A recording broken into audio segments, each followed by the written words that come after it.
Episode 5। रात का अंधेरा हर तरफ फैल गया था। शाम के साथी पुजारी वजाहत की तलाश में नाकाम लौटे थे। उनके ख्याल के मुताबिक वजाहत खंडरात में कहीं रूपोश हो गया था, इसीलिए वो देवी के मंत्र पढ़ते हुए उन तारीख खंडरात में उसे ढूंढते रहे, मगर वजाहत का कोई पता ना चला। तंग आकर उन्होंने गांव में भी बंदे दौड़ाए, मगर बेफायदा। हैरत की बात तो ये थी कि उनका साथी पुजारी रामदास और उसकी बहन पद्मिनी भी कहीं गायब थे। ये बात उन्हें मजीद परेशान कर रही थी और ये तमाम मामला उनकी गंजी खोपड़ियों की समझ से बाहर था। इसीलिए वो बड़े पुजारी के पास लौट आए और डरते डरते अपनी नाकाम तलाश के बारे में उसे बताया। शाम जो पहली आंख बगूला था, ये सब कुछ सुनकर आपे से बाहर हो गया। उसकी समझ में नहीं आ रहा था कि वो क्या करे और महापुजारी बगू शाम को क्या जवाब दे। बगू शाम मंदिर का सबसे पुराना और इंतहाई पुरस्कार पुजारी था। काली देवी के इंतहाई मानने वालों में से एक था। वो मंदिर के तहखाने में बरसों से पूजा में बैठा हुआ था और सिवाय शाम के और किसी भी पुजारी को उससे मिलने की इजाज़त नहीं थी। शाम जो अब तक आग बगूला था, जो बगू शाम के तहखाने की सीढ़ियाँ उतर रहा था, उसकी हालत अक्सर तब्दील होती जा रही थी। जैसे उसने शाम के अंधेरे कमरे में कदम रखा, उस पर कपकपी तारी हो गई। वो कमरे में दाखिल होते सर झुकाकर मुअद्दिब खड़ा हो गया। कुछ देर की खामोशी के बाद कमरे के तारीक कोने से फनकारती हुई आवाज़ आई, मुझे मालूम है तुम क्यों आए हो, पर गलती तुम्हारी भी है। तुमसे इतना ना हो सका कि उस लौंडे को अंगूठी तक पहुंचने से रोक सकते। तुम्हें हमने इतनी शक्ति दी, फिर भी तुम हार गए। मुझे क्षमा कर दें। शाम कपकपाते हुए बोला। खामोश। बगू शाम फनकारा। शाम चुप हो गया। कमरे में गहरा सुकूत छा गया। तारीक कोने में दो खौफनाक लाल अंगारा आंखें उसे घूर रही थी और शाम को यूं लग रहा था जैसे उसकी सांस रुक गई हो। फिर अचानक उसके नथनों से खून निकलना शुरू हो गया और उसे अपनी कनपट्टी पर दबाव महसूस होने लगा। वो समझ गया कि देवी बहुत नाराज है। वो घुटनों के बल गिर पड़ा और हाथ जोड़कर गिड़गिड़ाने लगा। ए देवी के रखवाले बेटे, मुझे क्षमा कर दे, मुझे एक मौका और दे। मैं उस लौंडे को भस्म कर दूंगा, उसे देवी के चरणों में काट डालूंगा। मैं देवी का पुराना दास हूँ, मुझे क्षमा कर दो। शाम गिड़गिड़ाया जा रहा था। तब कोने से वही फनकार सुनाई दी। नहीं, अब ये तेरे बस की बात नहीं रही। सदियों से मैंने ही उनका मुकाबला किया है। अब इस सिलसिले की आखिरी कड़ी से भी मैं खुद ही निपटूंगा।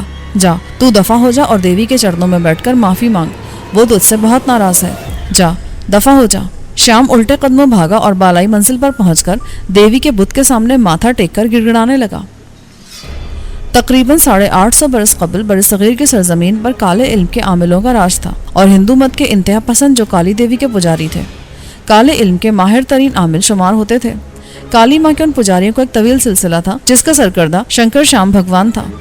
काली देवी हिंदू मजहब में डर और खौफ की अलामत है और ये लोग काली देवी के चरणों में इंसानों के सर काट काट कर नजराने पेश करते और अपने इल्म और शक्ति में इजाफा करते। फिर ये लोग अपने शैतानी अमलियात में इस कदर माहिर हो गए कि माफूकुल फितरत मखलूकात को भी काबू करने लगे। यूं उनका राज बढ़ता गया। उन शैतानी शक्तियों को इन लोगों ने बरसगीर के मुसलमानों के खिलाफ इस्तेमाल करना शुरू कर दिया, जो दीन इस्लाम की अशात में मगन थे और बरसगीर की सरजमीन पर तब तक मोतबिर अकाबरीन कदम रंजा फरमा चुके थे। उन औलिया कराम की बदौलत हिंदू मत के हजारों लाखों मानने वाले दिन रात इस्लाम की रोशनी से मुनव्वर होते जा रहे थे और ये बात हिंदू मत के पुजारियों में खतरे का अलार्म बन चुकी थी। तब उस शैतानी गिरोह ने मुसलमानों को अपने शैतानी अवामिल से जिज करना शुरू किया, मगर अल्लाह और रसूलुल्लाह सल्लल्लाहु अलैहि वसल्लम के उन शैदाइयों के खिलाफ उनका कोई हरबा कामयाब ना हो सका। औलिया कराम ने इबादत, अस्कार इलाही, मुजाहिदों और नफ्सकशी की बदौलत वो मुअज़्ज़ात पा लिए थे कि उन शैतानी क़ुव्वतों का मुंह तोड़ जवाब दे सकें। हक़ व बातिल के उन मार्कों में शैतानी अवामिल के पैरोकारों को हमेशा शिकस्त से दोचार होना पड़ा। मुसलमान अकाबरीन ने शैतानी क़ुव्वतों के खिलाफ जिहाद जारी रखा और ये जिहाद पुश दर पुश जारी रहा। इसी तरह काली देवी के शैतान पुजारियों के हरबे भी नस्ल दर नस्ल मुसलमानों के खिलाफ जारी रहे। शैतान के उन पैरोकारों के सरकर्दा शंकर श्याम भगवान ने अपने इकलौते सपूत बगू शाम को मरने से पहले अपनी सारी शक्तियां दे दी। उन शैतानी शक्तियों में सबसे महान शक्ति ये थी कि बगू शाम इंसानी खून पीकर अपने आप को अमर रख सकता था और यही वजह थी कि सदियां बीत जाने के बाद भी बगू शाम अब तक जिंदा था, मगर उसकी सारी शक्तियां तब तक मौसर थीं जब तक रात का अंधेरा तारी रहता। दिन की रोशनी में अगर वो निकलता तो जलकर राख हो जाता। इसीलिए कई सदियों से वो अंधेरों में रह रहा था। किसी ने भी आज तक उसकी सूरत नहीं देखी थी। वो इंसान नुमा शैतानी मखलूक थी जो रात की तारीकियों में बेमहार होकर निकलता। किसी शिरखार का खून पीकर वो मजीद जीने की शक्ति पाता, मगर दिन की रोशनी में निकलने की शक्ति उसे तभी मिलती जब वो अपने धर्म के सबसे बड़े दुश्मन के शीरखारों का खून पी लेता। उस शैतानी गिरोह के दुश्मन मोतबर बुजुर्ग दीन करामत अली खान थे, जिन्होंने उन शैतानों के खिलाफ भरपूर जिहाद करके उनका किला कमा किया और अपने इल्म फरासत, इबादत और सूफियाना अवामिल से अपनी 7 नस्लों को भी उन शैतानों के हरबों से महफूज कर लिया और अपने वक्त के वली अल्लाह से एक ऐसी करामाती अंगूठी हासिल करने का शर्फ हासिल किया जो नस्ल दर नस्ल उनके खानदान को काली देवी के पैरोकारों के हरबों से महफूज रख सकती। और नवाब वजाहत अली खान उनकी 7वीं पुश्त का वाहिद सपूत था जिसने वो करामाती अंगूठी पहन ली थी, मगर तरीके के मुताबिक उसे 40 दिन तक अंगूठी पहन कर रखनी थी, तब उसकी अगली नस्ल भी महफूज रह पाती। बगू शाम ने सदियों से उस दिन का इंतजार किया था कि कब वजाहत बाप बने और वो उसके शीरखार बच्चे का गरम गरम खून पीकर हमेशा के लिए अमर हो जाए। इसीलिए उसकी शैतानी कुव्वतों ने वजाहत को अंगूठी से दूर रखने की कोशिश की, मगर उसके पैरोकारों की गफलत से वो अंगूठी तक पहुंच गया। मगर वो किसी भी हाल में वजाहत को 40 दिन तक अंगूठी पहने से रोके रखना चाहता था। उसे मालूम था वजाहत का ज्यादा कुछ नहीं बिगड़ सकता, मगर इतनी सदियों के इंतजार के बाद उसे अपने मकसद में नाकामी होती, ये उसे मंजूर नहीं था। रात का अंधेरा चारों तरफ फैल चुका था। उसने अपनी तखय्युल की आंख से वजाहत को मंदिर के करीब आता देख लिया था और वो उठकर भागता हुआ दीवारों में से गुजर गया। अब वो मंदिर के बाहर पहुंच गया था। मैं मंदिर के करीब पहुंचते पहुंचते बेइंतहा थक चुका था। 2 घंटे की पुरमुशक्कत चढ़ाई चढ़ने के बाद मैं पसीने में बुरी तरह शराबोर हो चुका था। मैंने इसीलिए फैसला किया कि कुछ देर सुस्ता लूं। मैं करीब एक बड़े से पहाड़ी पत्थर से टेक लगाकर बैठ गया। रात बिल्कुल तारीक थी। आसमान पर बादलों की वजह से तारे भी गायब थे। मैंने फकीर बाबा की दी हुई तस्बीह निकाली और जिक्र करने लगा। अचानक मुझे मंदिर की दीवार के पास किसी के चलने की आवाज़ सुनाई दी। मैं संभल कर बैठ गया। कोई बहुत संभल कर चल रहा था। मैं फौरन पत्थर की ओट में छुप गया और ये देखने लगा कि कौन है। कुछ देर बाद एक साया दिखाई दिया। साये को देखकर मुझे यह अंदाजा हुआ कि वो कोई औरत है जो छुप छुप कर इधर उधर देखते हुए मेरी जानिब भी बढ़ी चली आ रही थी।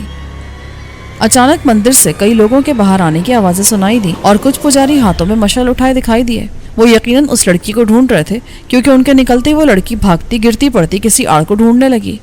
मैं समझ गया कि वो लड़की यकीनन उन शैतान के पुजारियों के जंगल से निकलकर भाग रही है। मैंने उसकी मदद का तहिया कर लिया। इससे पहले कि कोई लड़की को देख पाता, मैं बिजली की सी तेजी से उठा और लपक कर उसे हाथ से खींचता हुआ पत्थर की ओट में ले आया। उसके मुंह से चीख निकलने से पहले ही मेरा हाथ उसके मुंह पर जम गया। वो डर गई, मगर मैंने उसके सर पर हाथ रखकर उसे छुपे रहने का इशारा किया और अपना हाथ उसके मुंह से हटा लिया। वो हैरत से मुझे देखने लगी। मैं पत्थर की ओट से पुजारियों को देखने लगा। वो इधर उधर देखकर बातचीत करने लगे। फिर वो सब भागते हुए मुखालिफ सिमत की तरफ बढ़ गए। मैंने सुकून का सांस लिया और लड़की की तरफ मुतवज्जो हो गया। आखिर वो कौन थी और इस मंदिर तक कैसे पहुंची? मैं उससे ये मालूम करना चाह रहा था, मगर वो तो बेहोश हो चुकी थी। मैं उसे होश में लाने की कोशिशें करने लगा। कुछ देर के बाद उसने आंखें खोली और मुझे देखकर बोली, तुम कौन हो? यही तो मैं तुमसे पूछना चाह रहा था कि तुम कौन हो और यहाँ क्या कर रही हो? उसने एक ठंडी आह भरी और उठकर बैठ गई। कुछ देर तक वो मुझे देखती रही। अंधेरे के बावजूद मुझे ये अंदाज़ा लगाने में दुश्वारी पेश न आई कि वो एक जवान लड़की थी, जिसके लिबास और अंदाज से लग रहा था कि वो हिंदू थी। कुछ देर की खामोशी के बाद वो बोली, मेरा नाम राधिका है। मैं करीबी गांव में रहती हूँ। मेरे पिता तो अरसा हुआ मर चुके, पर एक अंधी माँ और छोटा भाई जतिन मेरे साथ रहते हैं। घर का खर्चा पानी मैं ही किसी न किसी तरह चलाती हूँ। एक दिन मैं गांव के मंदिर में पूजा के लिए गई तो वहाँ पर पुजारी जी को मैं पसंद आ गई। वो मुझे उस पहाड़ी मंदिर के बड़े पुजारी के पास धोखे से ले आया और यहाँ के पुजारी शाम ने मुझे अपने आश्रम में कैद कर लिया। कई दिनों से मैं यहाँ कैद थी।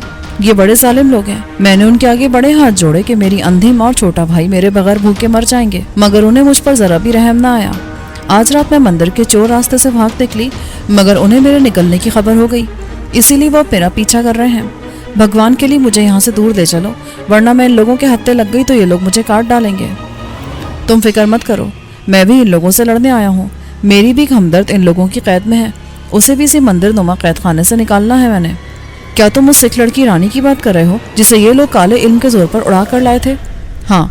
क्या तुम बता सकती हो कि वो इस मंदिर के किस हिस्से में कैद है? वो लड़की बोली, हाँ, वो मंदिर की बालाई मंजिल पर एक सुतून के साथ बंधी हुई है, मगर वहां तक पहुंचना बहुत मुश्किल है, क्योंकि मंदिर में हर तरफ पुजारी दंदनाते फिरते हैं। फिर उन लोगों के पास बड़ी शक्तियां भी हैं। ये आम लोगों को अपने जादू मंत्र से काबू कर लेते हैं। मैंने तंजन कहा, तुम इसकी फिक्र मत करो। ये बताओ चोर दरवाजा किस तरफ है, ताकि मैं मंदिर के अंदर दाखिल हो सकूं। राधिका बोली, चोर दरवाजे से अंदर जाने का बेहतरीन वक्त सुबह सवेरे का है, क्योंकि सूरज निकलने के वक्त सब पुजारी मंदिर की छत पर बैठकर ज्ञान ध्यान करते हैं اس وقت صرف سامنے کے دروازے پر پہرے دار ہوتے ہیں، پچھلا دروازہ بالکل خالی ہوتا ہے۔ وہ تو میری خوش قسمتی ہے کہ میں چور دروازے کے پہرے داروں کو دھوکہ دے کر باہر نکل آئی۔ مجھے اس کی باتوں پر یقین آ گیا۔ میں نے پرعزم ہو کر کہا، دیکھو اگر تم جانا چاہو تو اپنے طور پر نکل سکتی ہو، مگر میں تو ہر حال میں رانی کو لے کر جاؤں گا، اور اگر صبح تک رکنا چاہو تو رک جاؤ، میں رانی کو لے آؤں، تب تک تم آس پاس یہیں چھپی رہو، پھر ہم ساتھ ہی نکل چلیں گے یہاں سے۔ اس نے کچھ سوچ کر حامی بھر لی اور میرے قریبی پتھر پر ٹیک لگا کر آنکھیں موند لی۔ پھر اس نے مجھ سے پوچھا، پر تم نے یہ نہیں بتایا کہ تم کون ہو اور کہاں سے آئے ہو؟ بات چیت سے تو پردیسی لگتے ہو۔ اس پر میں نے اسے مختصراً اپنی کہانی سنا، مگر انگوٹھی کا ذکر نہیں کیا تاکہ کہیں وہ ڈر کر کوئی ایسی ویسی حرکت نہ کرے جس سے میرا سارا پروگرام چاپٹ ہو جائے۔ میری کہانی سن کر اسے مجھ سے ہمدردی ہو گئی اور اس نے وعدہ کیا کہ وہ میری ہر ممکن مدد کرے گی اور صبح تک رک کر مجھے چور دروازے تک لے کر جائے گی۔ میں پرسکون ہو گیا اور صبح کا انتظار کرنے لگا۔ پجاری جو رادھیکا کو تلاش کر رہے تھے شاید کہیں دور نکل گئے تھے، اسی لیے ان کی آوازیں بہت دیر سے سنائی نہیں دے رہی تھیں۔ رادھیکا بھی پتھر سے ٹیک لگائے آنکھیں بند کر کے لمبے لمبے سانس لے رہی تھی۔ پھر وہ اٹھی اور اپنے پہلو سے بندھی پوٹلی کھولنے لگی۔ میں اسے حیرت سے دیکھنے لگا۔ اس نے کسی کاغذ میں لپٹی ہوئی کھانے کی کوئی چیز نکالی اور کھانے لگی۔ اسے کھاتے دیکھ کر میری بھوک بھی چمک اٹھی۔ میری حالت دیکھ کر اس نے کھانا میری طرف بڑھا دیا۔ میں نے پھر بھی تکلف سے کہا، یہ کیا ہے؟ وہ چہک کر بولی، مندر سے نکلتے ہوئے پجاری کے کمرے میں کھانا پڑا ہوا تھا، میں نے اس میں سے بھنی ہوئی خشک دال اٹھا لی۔ یہ کہہ کر اس نے دوبارہ کھانے والا ہاتھ میری طرف بڑھایا تو میں نے بھی بغیر کسی تردد کے دال کے بھنے ہوئے دانے منہ میں ڈال کر چبانے شروع کر دیے۔ واقعی دال بہت لذیذ تھی، یا شاید مجھے بھوک بہت زیادہ لگی تھی۔ خیر، میں نے یہ کے بعد دیگرے دال کے دانے منہ میں ڈالنے شروع کیے۔ تب تک میں انہیں چن چن کر کھاتا رہا جب تک وہ ختم نہ ہو گئے۔ کھانا کھا کر مجھے توانائی کا احساس ہوا اور میں نے رادھیکا کا شکریہ ادا کیا۔ پھر میں پتھر سے ٹیک لگا کر بیٹھ گیا۔ اب مجھ پر غنودگی طاری ہونے لگی تھی۔ میں نے آنکھیں کھول کر اپنے ارد گرد دیکھا تو گہری خاموشی تھی اور رادھیکا بھی آنکھیں موندے بیٹھی ہوئی تھی۔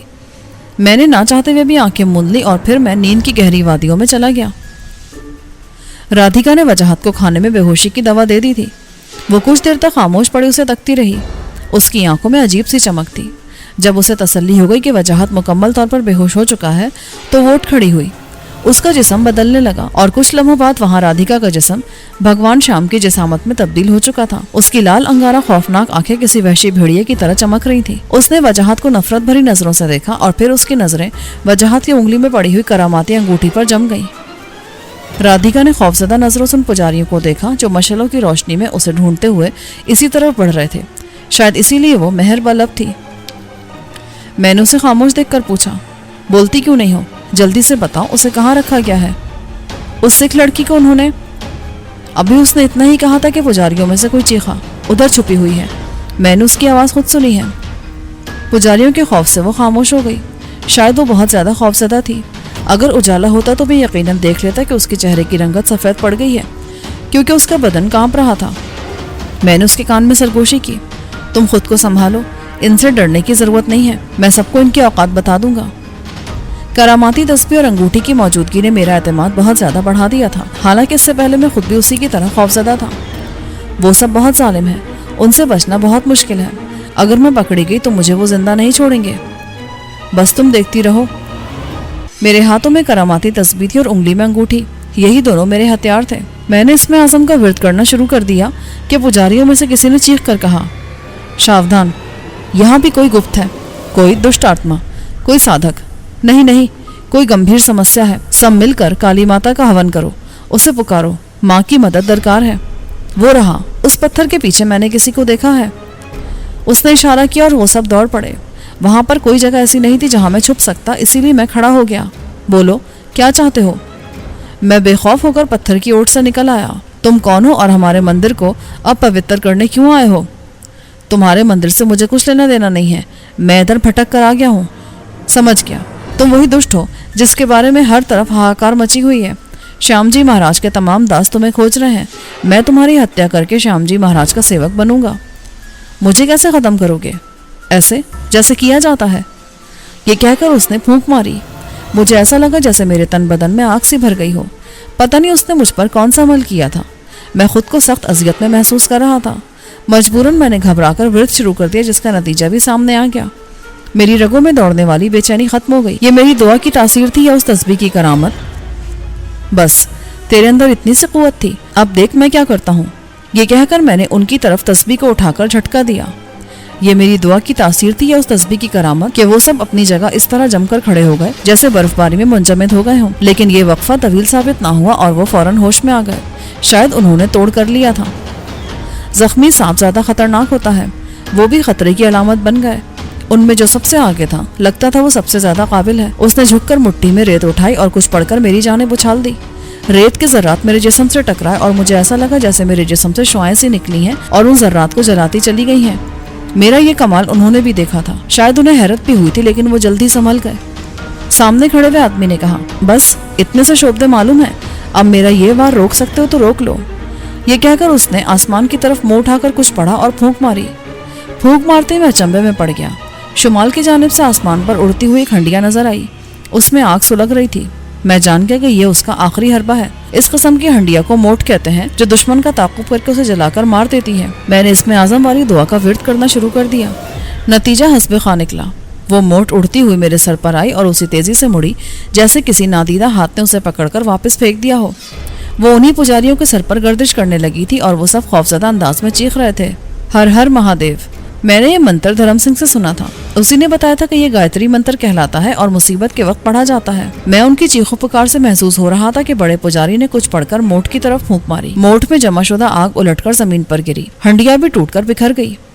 دیکھ لیا اپنے منتر کا اثر، اب اگر کوئی اور منتر یاد ہے تو اسے بھی آزما لو۔